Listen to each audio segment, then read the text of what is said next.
Karena kan kita apapun yang kita kerjakan Kang harus bermanfaat selain untuk diri sendiri buat orang lain Kang. Itu intinya Kang.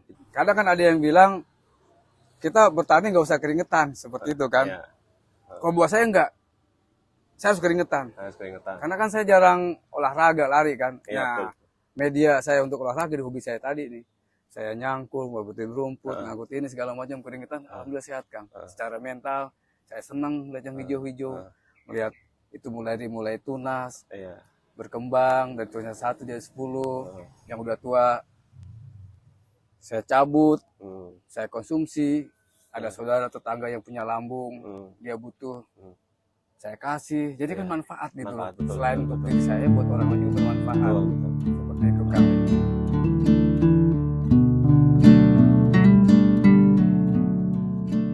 Nama saya Sukri Abdul Hadi, biasa dipanggil Hadi. Saya tinggal di Cibinong, tepatnya di Kampung Curug, Pakansari, Cibinong, Bogor. Persis di belakang Cibinong City Mall. Kadang biasa kita disebut petani kota lah. Saat ini saya bekerja di sebuah perusahaan swasta. Selain bekerja, saya juga hobi di pertanian. Awal pertama kali saya tanam itu jahe. Seiring berjalan waktu, saya mengalami kegagalan di jahe ya. Karena ternyata nanam jahe itu tidak semudah yang saya perkirakan. Awal nanam itu nggak jadi masalah ya, lancar. Ketika usia 5-6 bulan, ada kendala. Kena virus daun kuning. Salah treatment saya saat itu di pruning, akhirnya gagal, 6.000 pohon. Total kerugian sekitar kurang lebih 20 juta lah. Iya. Nah, itu udah termasuk pengolahan tanah, bayar pekerja, pupuk, dan lain sebagainya lah saat itu ya. Akhirnya saya berpikir lagi, kira-kira apa nih ya? Tanaman lain, saya coba cabai. Saya nyemai sendiri, beli bibit online cabai. Setelah konsultasi dengan kawan saya yang nanam cabai lumayan besar ya, 2-4 hektar. Alhamdulillah, saya rawat cabai itu sampai menghasilkan buah. Kebetulan pas panen pertama, harga cabai itu kisaran 120 per kilo. Tetangga datang, warung segala macam, saya jual di sekitar tetangga aja sama kawan ya. Dari cabai, saya beralih lagi.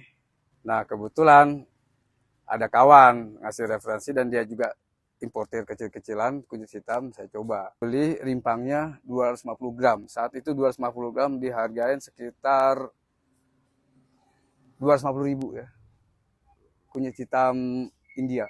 Sampai sekarang alhamdulillah berjalan 2 tahun saya masih konsisten di kunyit hitam, walaupun trendingnya kurvanya mulai menurun ya, seperti itu. Dari literatur yang saya baca ya, asal muasal kunyit hitam itu dari India. Iya. Kemudian berkembang sampai Thailand. Secara fisik ada perbedaan ya. Kalau untuk kunyit hitam India, dia di batangnya ada warna merah terang. Kalau untuk kunyit hitam Thailand tuh hijau. Kalau untuk khasiat sama aja ya. Sejauh ini sama ya. Sama ya. Dari literatur yang saya baca, dia untuk mencegah kanker, lambung, antiinflamasi, antioksidan. Sebenarnya pada dasarnya semua jenis kunyit apapun warnanya, fungsi utama kunyit itu untuk mencegah lambung ya sebenarnya. Begitu. Asam lambung. Asam lambung. Seperti itu. Saya pernah ngetes dan merasakan sendiri ya manfaat kunyit hitam ya. Jadi saya pernah coba itu, saya godok dengan kopi. Oh, dicampurnya kopi? Dia saya godok sendiri tuh. Ketika udah mendidih, warnanya hitam gitu loh. Saya tuangkan kopi di gelas, saya campur dengan godokan kunyit hitam tadi, diaduk. Jadi rasanya agak kepahit-pahitan, ada rasa kopinya. Kadang saya kasih madu ya. Dan saya kopi itu pagi sama malam, alhamdulillah ya nggak kembung itu nggak ada seperti itu. Terus saya uji coba juga ya ke orang tua sendiri ya, usia 75 tahun dia berbulan-bulan ada masalah dengan lambung ya, gas Lambung. asam lambungnya naik, makan nggak enak, perut kembung. Iya.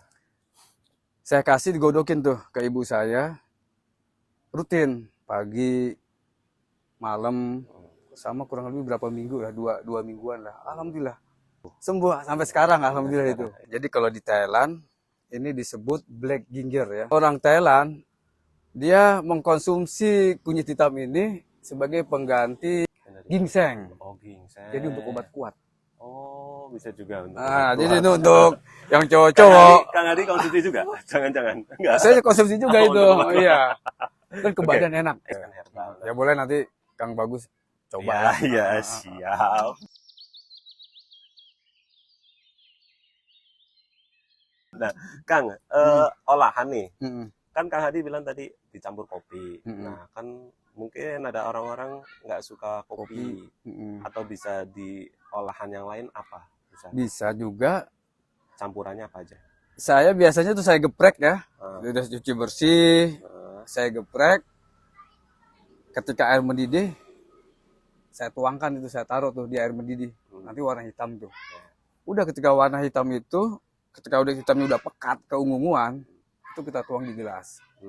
Kalau kita nggak suka rasa pahit, kita kasih madu lah, 1 atau 2 sendok baru kita konsumsi. Sepengalaman saya ya, ketimbang merawat jahe sebenarnya lebih mudah merawat kunyit. kunyit. Iya, itu yang saya alami ya. Iya. Ada penyakit kunyit hitam itu, ini baru 2 bulan ya. Yang saya lihat, saya perhatiin itu ada bercak-bercak kuning juga kayaknya virus. Nah, terus solusinya kalau kayak gitu gimana? Saya pakai fungisida. Fungisida, Ah, itu semprot aja. Saya semprot, daunnya saya semprot. Alhamdulillah ya, setelah disemprot mulai mengering dan tumbuh tunas baru gitu. Iya. Jadi awal-awal saya bergelut di kunyit hitam ya. Itu pertama saya dari rimpang. Rimpang saya semai sampai dia mulai tumbuh ya. Mulai tumbuh tunas. Terusnya tunasnya mulai banyak. Nah, untuk mempercepatnya seperti apa nih kan gitu loh. Karena kan saya pikir untuk tanam-tanaman jenis kunyit-kunyitan atau jahe itu kan jenis rimpang-rimpangan. Iya. Secara teoritis sama gitu loh kan. Sama, iya. Dan gennya tetap nggak berubah. Oke. F1 kan. Akhirnya saya coba-coba tuh. Saat itu emang saya deg-degan ya. Ini kan tanaman mahal nih saat itu ya. Sekilonya masih 2.500.000 loh Iya. Kang. Gitu loh kan. Saya coba, saya stack. Saya split ya. Bukan di stack, saya split. Setelah seminggu, segar. Wah, hidup juga nih kan, gitu loh. Jadi, sejauh ini yang saya alami ada 3 ya. Untuk memperbanyak kunyit hitam ya. Yang pertama, dari penyemaian rimpang. Yang kedua, sistem split. Yang ketiga, opsi ketiga, ini kalau misalnya di polybag itu ada ya, itu bisa kita ambil yang dari daun tadi itu loh. Terus juga perlu diingat, untuk sistem split, kita lihat usianya juga ya, gitu loh. Karena kan fase untuk tanaman-tanaman rimpang ada yang regeneratif ya, dan degeneratif ya. Jadi pas masa-masa dia pertumbuhan rimpang itu usia 0 sampai 5 bulan. 0 sampai 5 bulan. Nah, usia-usia ini loh yang kita ambil untuk bibit split. Kalau misalnya lebih dari 5 bulan, bisa? Dia nanti konsentrasinya itu udah degeneratif. Jadi ya? semua nutrisi-nutrisi konsentrasinya di perkembangan rimpang. Ketika kita split, itu rimpangnya udah mulai mengeras, Kang. Oh iya. Jadi udah jadi rimpangnya udah mulai besar. Oke. Itu agak ribet di potek-poteknya. Kalau usia di bawah 5 bulan itu gampang. Gampang. Rimpangnya belum terlalu besar, jadi enak gitu kan. Tiga kita split seperti itu. Kang, masa panen kunyit hitam ini berapa lama? Bagusnya itu antara 12 sampai 15 bulan ya. Kadang jadi semakin lama semakin bagus. Iya, kadang sampai 2 tahun ya. Simpelnya itu sampai dia dorman ya. Dorman. Iya, itu yang bagus. Dorman itu apa? Dorman ketika daun-daunnya mulai rebah secara alami, nanti yang tersisa sama kayak jahe, tinggal rimpangnya aja dalam tanah itu. Oh, gitu. gitu. Jadi itu Iya, malah bagus ya. iya. Jadi Makin kan tua semakin bagus. semakin tua semakin bagus dan semakin hitam keunguan gitu loh. Hmm. Karena kan di kunyit hitam itu buah-buahan, daun-daunan ya, umbi-umbian yang warna ungu itu kan bisa buat cegah kanker, Kang. Oh, Saya pertama kali nanam tuh di polybag. polybag. Heeh. Tapi ada juga yang di tanah. Ada di tanah juga Oh, ada. di Saya tanah. coba di tanah. Nah, Jadi untuk perbandingan lah. Perbandingan. Sejauh yang saya alami, polybag lebih simpel ya. Lebih simpel. Iya, lebih mudah dipindah-pindahin Oh, iya, seperti iya. itu kan. Nggak makan banyak tempat. Iya, betul. Cuma kan kendalanya kan di sana kita ngeluarin ekstra biaya ya, waktu. Karena kita harus nyiapin media tanam ya. Media tanam. Iya, polybag, sekam bakar, sekam mentah, tanah, harus kita campur seperti itu. Ini tanah liat yang biasa kan bisa? Bisa, tanah biasa aja dicampur. Oh, tanah biasa. Ini tanah merah ya kalau nggak salah? Kalau di sini, kalau di daerah Cibinong, umumnya tanah merah. Tanah merah itu Iya, bisa ya? Tanah bisa. merah.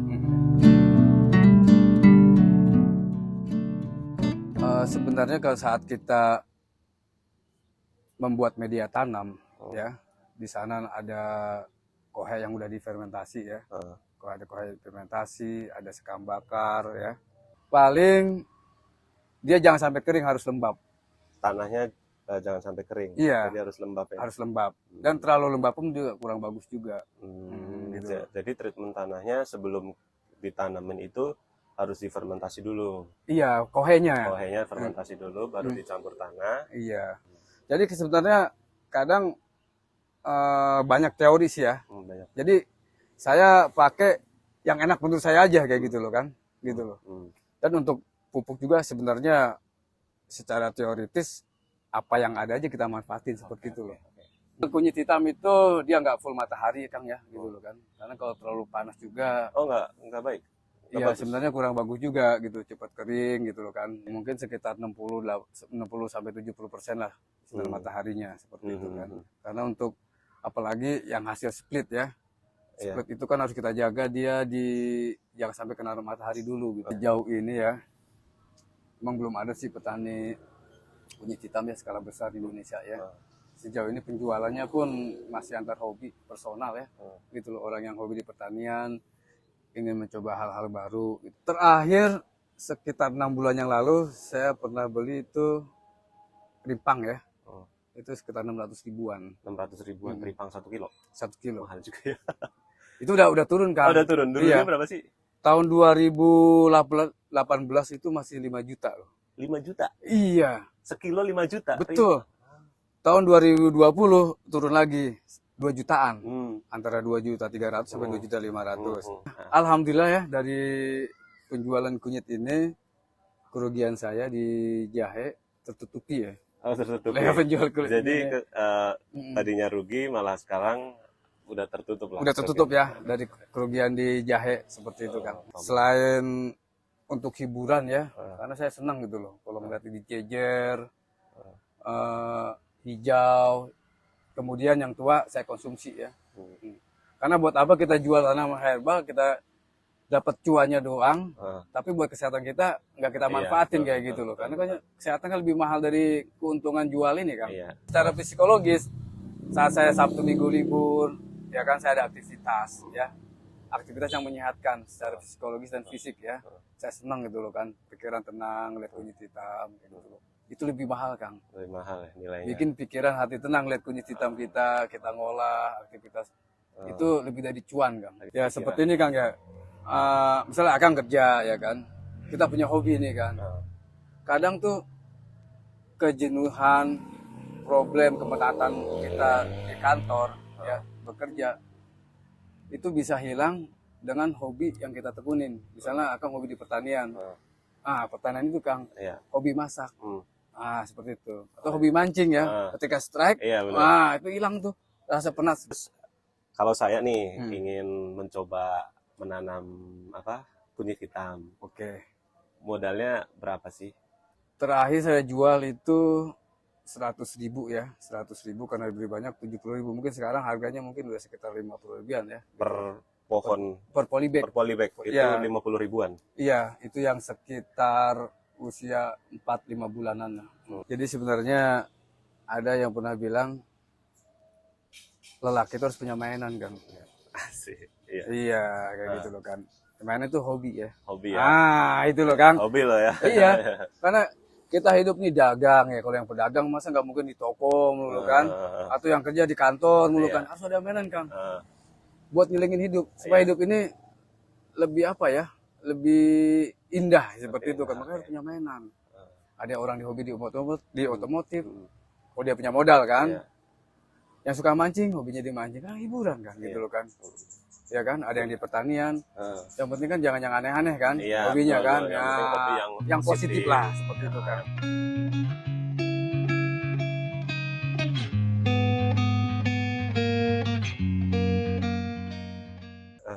Pindah kita Kang di sini. Iya. Karena panas ya kan. Bisa hitam kita ini Iya, kepanasan. saya hitam. Karena ini kan petani jadi Oh ya. iya, saya udah biasa kalau Udah saya. biasa. Saya juga suka panas-panas, cuman ya kalau ngobrol sejam di situ kan nggak kuat. Oke Kang Handi, terima kasih sudah Iya, sharing sama-sama. dengan Dia Toko. Semoga sharing kita hari ini bisa bermanfaat bagi orang yang Amin, menonton amin. dan juga yang mau melakukan usaha pertanian seperti Kang Hadi, bisa yang bekerja juga bisa sampingan seperti Kang Hadi. Iya. Semoga ada motivasi ya. Amin. Ya Untuk, buat yang lain ya. bisa melakukan usaha ini. Saya doakan semoga Kang Hadi usahanya atau kerjanya semakin berhasil Amin, dan amin. kunyit hitam ini semakin besar. Amin. Itu aja. Oke, itu saja sharing dengan Kang Hadi. Jika video ini bermanfaat, jangan lupa like, comment, share, and subscribe. Itu saja, saya dari Dia Toko. Assalamualaikum warahmatullahi wabarakatuh. Waalaikumsalam.